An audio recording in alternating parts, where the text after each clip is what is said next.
अपने को चलाते हुए और संसारिक कार्य करे, और पत्नी अपने पति को भगवान मानकर आठों पहर उसकी आराधना, उसके चिंतन, उसके मनन में रहे, तो पति का आधा धर्म इसका हिस्सा उसको प्राप्त हो जाएगा और दोनों मंगल में भगवत कृपा पात्र बन जाएंगे।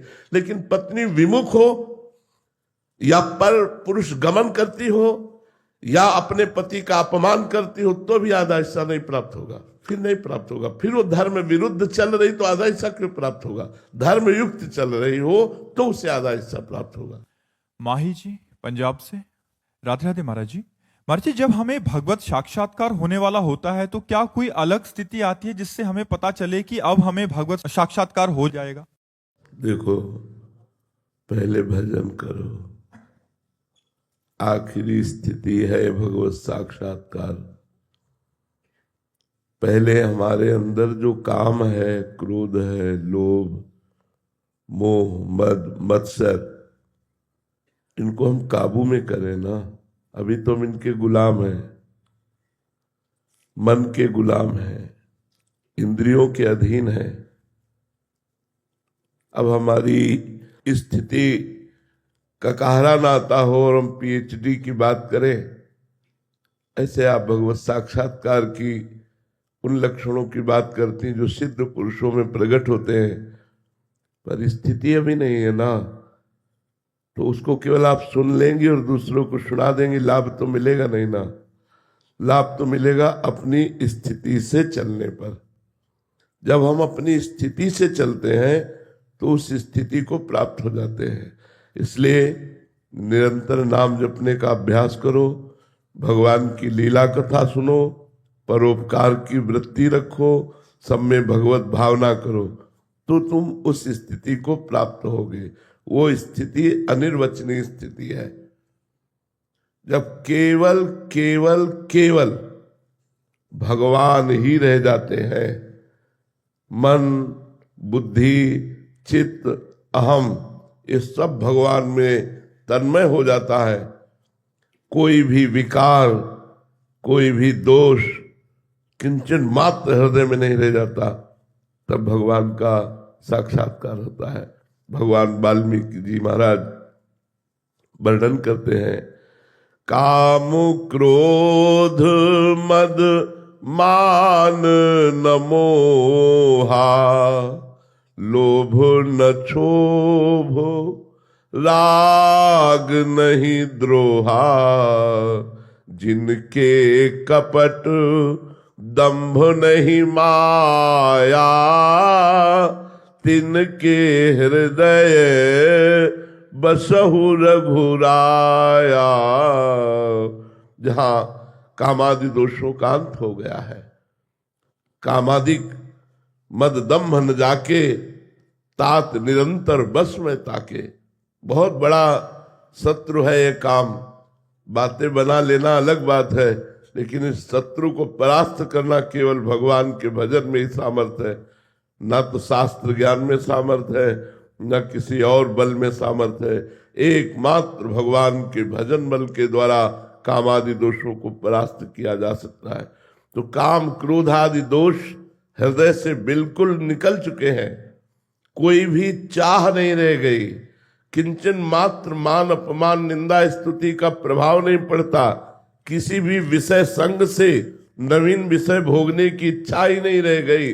लोक परलोक के समस्त भोग उसे विश्वत लगते हैं। एक एक क्षण जिसका प्राण प्रभु से मिलन के लिए व्याकुल हो गया है, वो भगवान का साक्षात्कार करता है। बात समझ में आ रही? पहले खूब नाम जप करो, शास्त्रों का स्वाध्याय करो, सत्संग सुनो, परोपकार करो। पहले हृदय निर्विकार हो, तब निर्विकार हृदय में परमात्मा का प्रादुर्भाव होता है। समता मित्तल जी इंदौर से, राधे राधे महाराज जी। महाराज जी, बड़े बड़े संत महात्मा जी, सन्यासी जी कठिन तप और साधना करते हैं, तब कहीं जाकर उन्हें भगवत प्राप्ति होती है। महाराज जी, हम जैसे सांसारिक लोग जो काम क्रोध लोभ मोह मद मत्सर के चक्कर में फंसे हैं, नाम जब शुरू करते हैं तो भी माया के प्रभाव में आकर कुछ ही दिनों में सब छूट जाता है। महाराज जी, फिर हम जैसों का कैसे सत्संग जब आपको पता है, ऐसे बड़े बड़े महापुरुष तप आदि के द्वारा अपने हृदय को पावन कर चुके हैं, तो उनके संग से, उनके दर्शन से, उनके संभाषण से हमारा कल्याण हो जाएगा। महत्संगस्त दुर्लभो, लेकिन परिणाम में अमोघश्च। यदि संतों का संग मिल जाए और हम सत्संग सुने तो नाम जप में रुचि पैदा हो जाए, अध्यात्म में रुचि पैदा हो जाए, तो हम वो तप तो नहीं कर सकते, लेकिन संत दर्शन से हम वहीं पहुंच सकते हैं जहां संत पहुंचेंगे।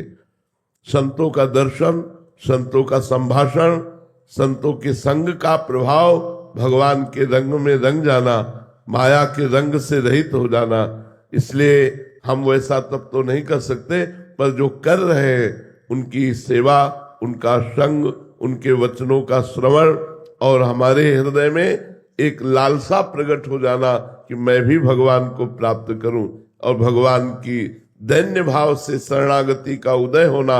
हे नाथ, मैं समस्त अवगुणों से युक्त हूं, समस्त दोषों से युक्त हूं, प्रभु मैं आपके लायक नहीं हूं, फिर भी मेरे हृदय में लालसा जाग गई है कि मैं आपसे मिलूं, तो निश्चित निश्चित भगवान उसे वो साधन दे देंगे जिससे वो भगवत प्राप्ति हो जाएगी। चिंता न करो, संतों का संग करो। कृष्णांश व्यास जी, राधे राधे महाराज जी। महाराज जी, भजन की भूख कैसे बढ़ेगी? भजनानंदी संतों की कृपा से। भजन न होई संग बिनु, और भजन बिना नहीं प्रेम। छिन्हु भजन न छाड़िए, धरिए यह ध्रुव नेम। तो भक्तमाल चरित्र पढ़ो भक्तों के। जब हम भक्तों का चरित्र पढ़ते हैं तो हमारे हृदय में वैसे ही लालसा जागृत होती, मैं कब भक्त बनूं, मेरे अंदर कब वैसा भजन चले। तो महापुरुषों के चरित्र पढ़ने से, भक्तों के चरित्र सुनने से, भजनानंदी संतों के संग से हमारे हृदय में भजन की लालसा जागृत होती है, और लालसा में फिर रुचि पैदा होती है, और रुचि से भगवान की प्राप्ति की विकलता होने लगती है। सब संसार काटने को दौड़ता है, ऐसा लगने लगता है। जैसे सांप को देखकर डर लगता है, ऐसे भोगों को देखकर डर लगता है भजनानंदी महापुरुष को। वो भाग पड़ता है संसार से अलग, अंदर से। भले बीच में संसार के ही बैठा हो, लेकिन वो अंदर से भागकर भगवान की शरण ले लेता है, भगवान के चिंतन में तन्मय रहता है।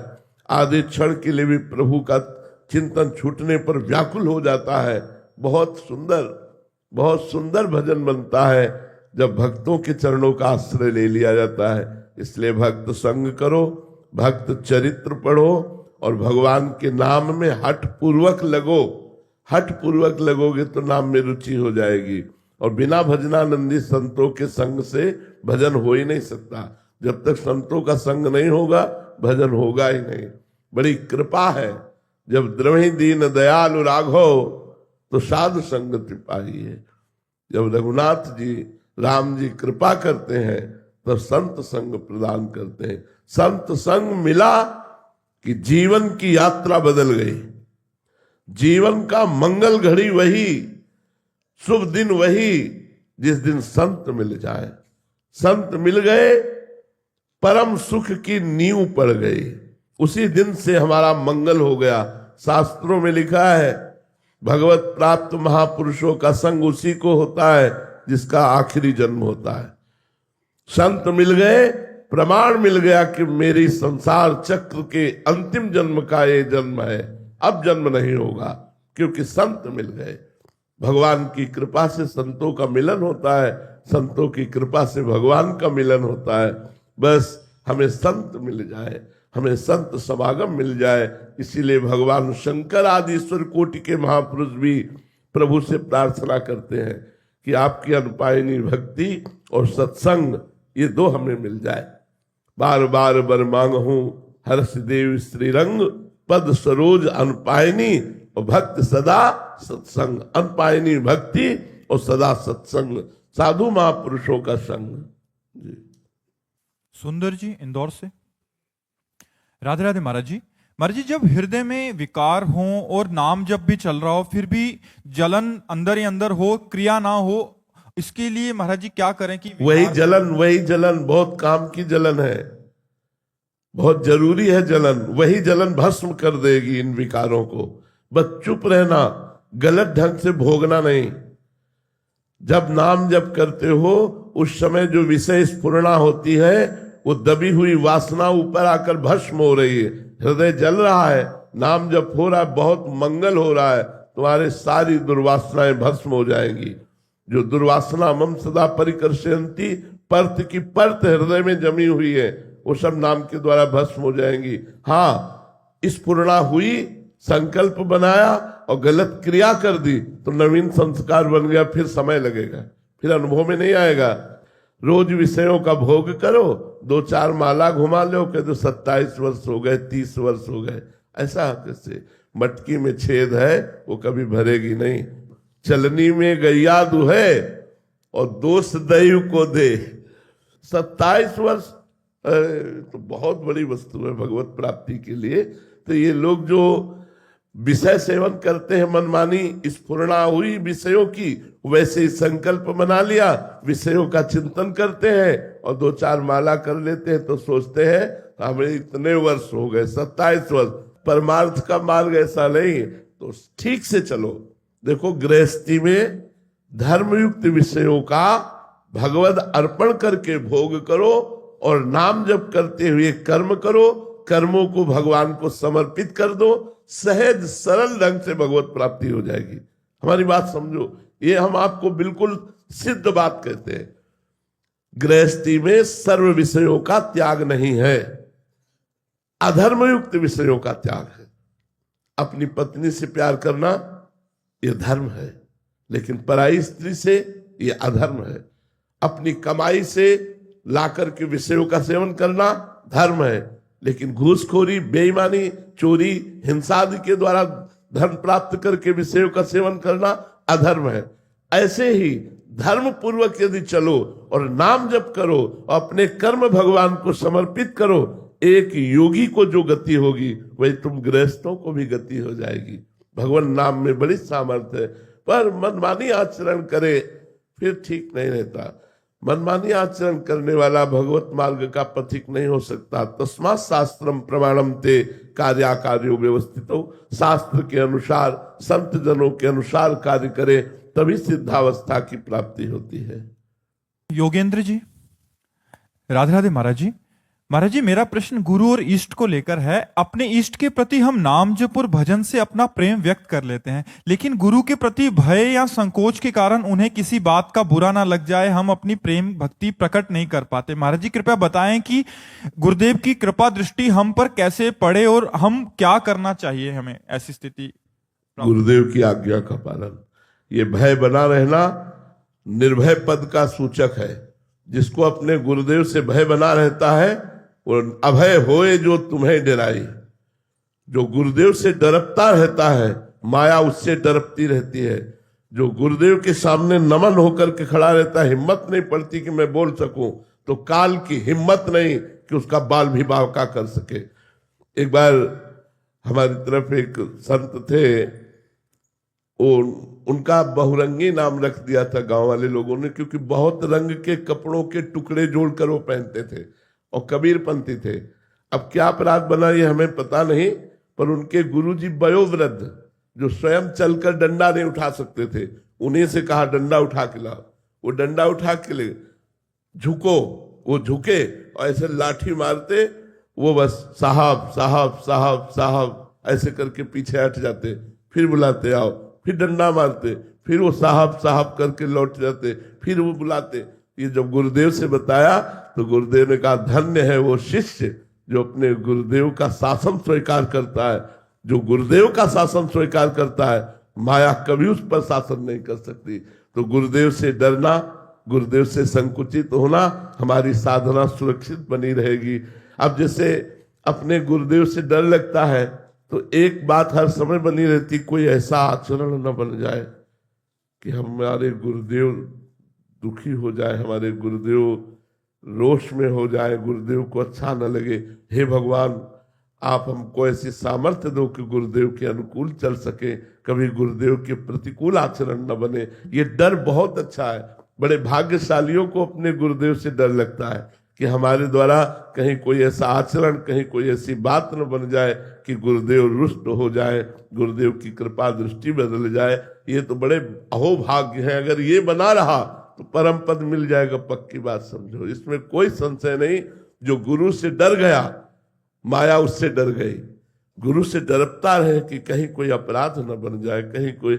और जो गुरुदेव की अवहेलना कर देते तो चाहे सर के बल खड़े होकर साधना करे, कभी भगवत साक्षात्कार नहीं हो सकता।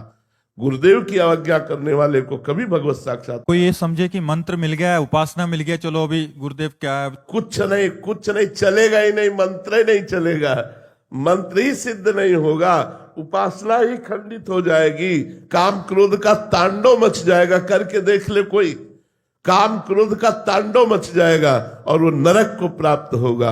गुरुदेव की अवज्ञा, अवहेलना, अनादर करने वाला कोई भी हो। देखो कागभूषुंड जी का पावन चरित्र कागभूषुंड जी स्वयं सुना रहे हैं, रामचरितमानस में है। वो कह रहे हैं कि मैंने अपने गुरुदेव की अवहेलना की तो इष्ट देव ने साप दे दिया। इष्ट देव का मंत्र जप रहे थे भगवान शंकर का मंदिर में, और गुरुदेव पधारे, खड़े नहीं हुए, गुरुदेव को प्रणाम नहीं किया, तो भगवान शंकर ने साप दे दिया। अरे ऐसे करुणा में गुरुदेव के पधारने पर तुमने उनका अनादर किया, जा पापी अजगर की तरह बैठा रहा, अजगर योनि को प्राप्त हो, शास्त्रवान तू अजगर योनि में जन्म ले। तब नमामि शमीशान निर्वाण रूपम विभुम व्यापकम ब्रह्मवेद स्वरूपम, इस स्तुति का गान करके गुरुदेव ने भगवान शंकर को प्रसन्न किया। तब भगवान शंकर ने कहा तेरे गुरुदेव की कृपा के कारण जन्म तो होगा, लेकिन जन्मत मरत दुसा दुख होई, वो तुझे व्यापेगा नहीं, और भगवान श्री राम की अबाध भक्ति तुझे प्राप्त होगी। मर्जी इसका तात्पर्य है कि मंत्र और उपासना मिल भी जाने के बाद गुरु की कृपा तभी सफल होगी, जब गुरुदेव की आज्ञा पर रहे, गुरुदेव की सेवकाई करे, गुरुदेव से मन मिलाकर चले, तभी तो परमार्थ की सिद्धावस्था प्राप्त हो जाती है। श्री राधा वल्लभ लाल की। संजय अग्रवाल जी, राधे राधे महाराज जी। महाराज जी, हमारा प्रश्न है कि मनुष्य के पास सब कुछ होते हुए भी ऐसा क्यों चाहता है कि उसे और मिले, जबकि उसे भी पता है कि खाली हाथ जाना है। हाँ देखो, हमारी जो चाहत है उसको हमें समझना चाहिए। हमारी चाहत धन नहीं है। अगर धन से वस्तुएं न मिलती तो धन का कोई महत्व नहीं होता। वस्तुओं को अगर हम इंद्रियों से न भोगे तो वस्तुओं का कोई महत्व नहीं होता। प्रधान बात आई इंद्रियों के भोग से, और इंद्रियां इन झूठे भोगों से कभी तृप्त नहीं हो सकती। हमारी जो चाहत है उसे समझना चाहिए। हमारी चाहत है अखंड सुख, जिसमें दुख का लेश न हो। हमारी चाहत है कोई हमें ऐसा प्यार करे जो सिर्फ हमें प्यार करे। तीसरी चाहत है कि शांति, अखंड शांति हम चाहते हैं। चौथी बात है मरना नहीं चाहते, अविनाशी। चार बातें देख लो सब लोग। सुख जिसमें दुख का लेश ना हो, दुख का बिल्कुल लेश ना हो। प्यार जो मुझे करता हो, मेरे शरीर से नहीं, मेरी वस्तुओं से नहीं, मुझे प्यार करता हो, ऐसी दृष्टि नहीं है। शांति जिनमें किंचन मात्र भी अशांति ना हो, और मैं मरूं नहीं, ये हमारे भगवान के लक्षण है। सुख समुद्र का अंश हूं इसलिए सुख चाहता हूं, प्रेम समुद्र का अंश इसलिए प्रेम चाहता हूं। शांताकारम, शांत समुद्र भगवान है इसलिए मैं शांति चाहता हूं, और अविनाशी भगवान है इसलिए मैं अविनाशी मरना नहीं चाहता। ये चारों बातें प्रमाण देती है कि हम भगवान के बच्चे हैं, हम भगवान के अंश हैं। और सबसे पहली बात जो आपका प्रश्न था कि कभी संतोष नहीं होता, हम आगे बढ़ना चाहते हैं नंबर 1 में, क्योंकि नंबर 1 के हैं, है ना, 1 के है ना, तो हमारी बढ़ोतरी ऐसी हो कि मैं 1 पे पहुंच जाऊं, चाहे बुरे मार्गों में हो चाहे अच्छे मार्गों में हो, क्योंकि अच्छे बुरे दोनों के बाप एक ही है, एक परमात्मा ही है। तो हमारी अंदर की चाह परमात्मा है ना कि विषय। सुख, प्रेम, शांति और अविनाशी ये परमात्मा में है।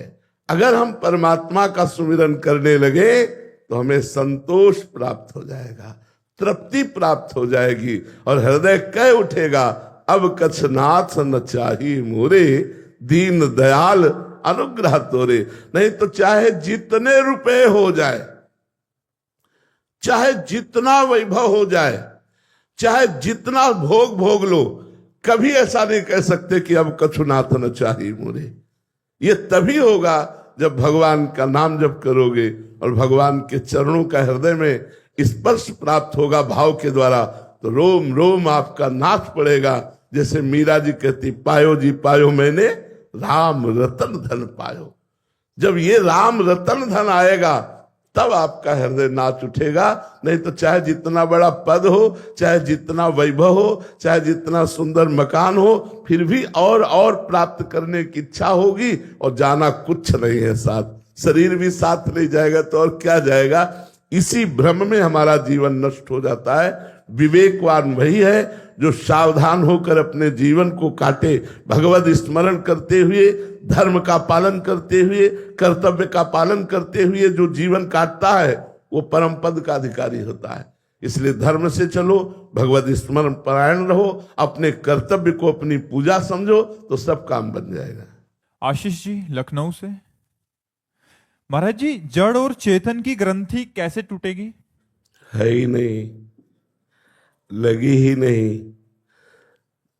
जब ग्रंथि हो तब ना छूटे।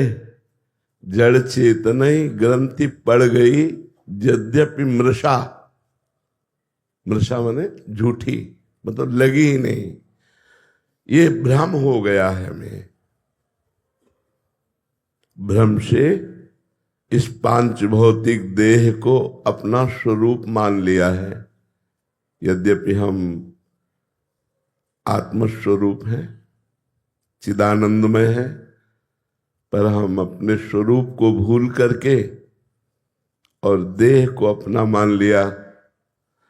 अब जब तक सदगुरुदेव की शरण नहीं होंगे और उनके द्वारा बताई हुई उपासना नहीं करेंगे, तब तक हमारा ज्ञान विशुद्ध नहीं होगा। जानकारी तो सबको है, शरीर नाशवान है, मैं अविनाशी हूं, यहाँ कुछ टिकाऊ नहीं है, सब परिवर्तनशील है, सब कुछ छोड़ के जाना है, ये सबको पता है। लेकिन शुद्ध ज्ञान नहीं, अशुद्ध है। मतलब वो जानकारी अपने जीवन में प्रयोग नहीं कर पा रहा। इसलिए संत महापुरुष जो भगवत प्राप्त हैं उनकी शरण में जाए और उनके द्वारा बताई हुई उपासना से बुद्धि रूपी जो अस्त्र है उसकी धार तेज करे। विवेक धार है और उससे इस भ्रमात्मक संसार बंधन का नाश कर दे तो स्वरूप का बोध हो जाए। यद्यपि कभी स्वरूप न बंधन को प्राप्त हुआ है, न है, न होगा, पर छूटति कठिनाई बहुत कठिनता है, क्योंकि इसको हमने पकड़ रखा है। जैसे एक राजा से ऋषि ने कहा कि संपूर्ण संसार से वैराग्यवान ही भगवदानंद को प्राप्त होता है। तो उनका माया ने मुझे पकड़ रखा है, मैं कैसे भगवदानंद को प्राप्त करूं। तो एक दिन टहलने जा रहे थे तो ऋषि ने आम के वृक्ष को ऐसे पकड़ लिया, बोले राजन मुझे छुड़ाइए, इस वृक्ष ने मुझे पकड़ रखा है।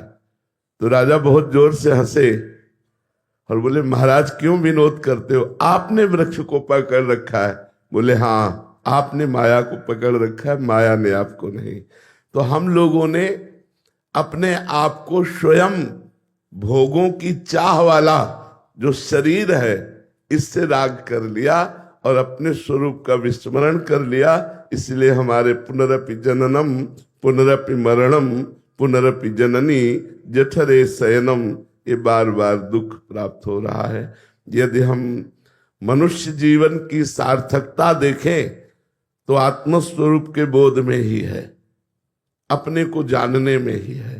पर अपने को जानने के लिए समर्थ सदगुरु की आवश्यकता है, वो है श्री भगवान।